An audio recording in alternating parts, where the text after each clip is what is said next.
Halo teman-teman, di video kali ini kita akan belajar materi di kelas 5, tema 4, saat itu penting, subtema 1, peredaran darahku sehat, pembelajaran 1, muatan ilmu pengetahuan alam. Let's go! Mengalirnya darah di dalam tubuh disebut sistem peredaran darah. Sistem peredaran darah berperan untuk menyalurkan berbagai zat penting seperti nutrisi dan oksigen dari jantung ke seluruh tubuh. Sistem peredaran darah terbagi menjadi dua macam, yaitu ada peredaran darah kecil dan peredaran darah besar. Peredaran darah kecil yaitu peredaran darah yang berasal dari jantung menuju paru-paru dan kembali lagi ke jantung. Ini dia proses dari sistem peredaran darah kecil.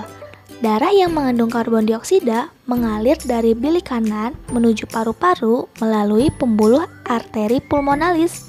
Dalam paru-paru, terjadi pertukaran darah yang mengandung karbon dioksida dengan darah yang mengandung oksigen. Darah yang banyak mengandung oksigen kemudian kembali lagi ke jantung melalui pembuluh vena pulmonalis dan sampai pada serambi kiri jantung. Selanjutnya, peredaran darah besar. Peredaran darah besar yaitu peredaran darah yang berasal dari jantung menuju seluruh tubuh dan kembali lagi ke jantung. Ini dia proses dari sistem peredaran darah besar. Darah yang mengandung banyak oksigen mengalir dari bilik kiri jantung ke seluruh tubuh melalui pembuluh aorta, kemudian melewati pembuluh arteri menuju tubuh bagian atas dan tubuh bagian bawah. Setelah darah sampai ke seluruh tubuh, terjadi pertukaran gas oksigen dan karbon dioksida pada pembuluh kapiler. Kemudian, darah yang mengandung banyak karbon dioksida kembali lagi ke jantung melalui pembuluh vena dan sampai pada serambi kanan jantung.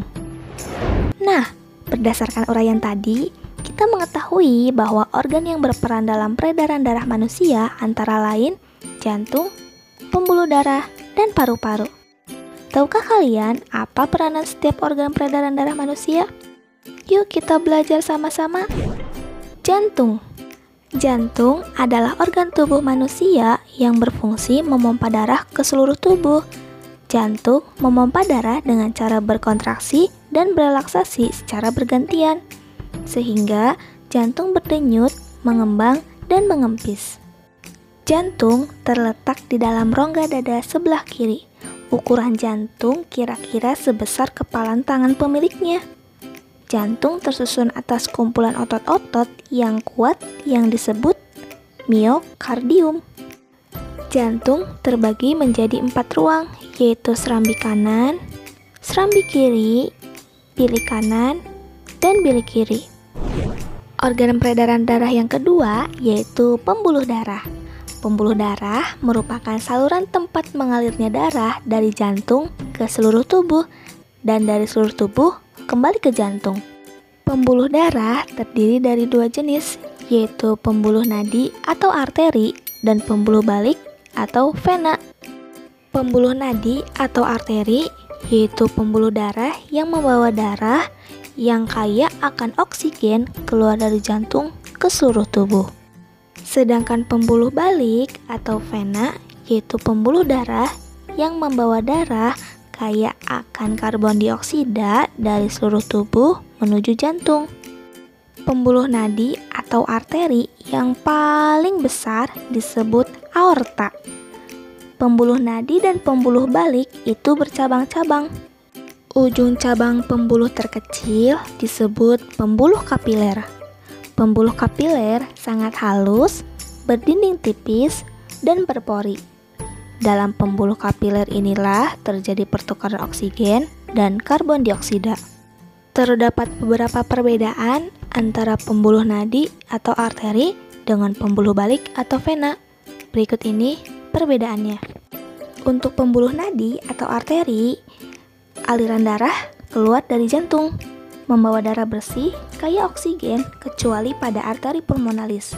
Denyutnya terasa, serta dindingnya tebal, kuat, dan elastis. Sedangkan pembuluh balik atau vena, aliran darahnya menuju jantung, membawa darah kotor atau kaya karbon dioksida, kecuali pada vena pulmonalis, kemudian denyutnya tidak terasa, dan dindingnya tipis.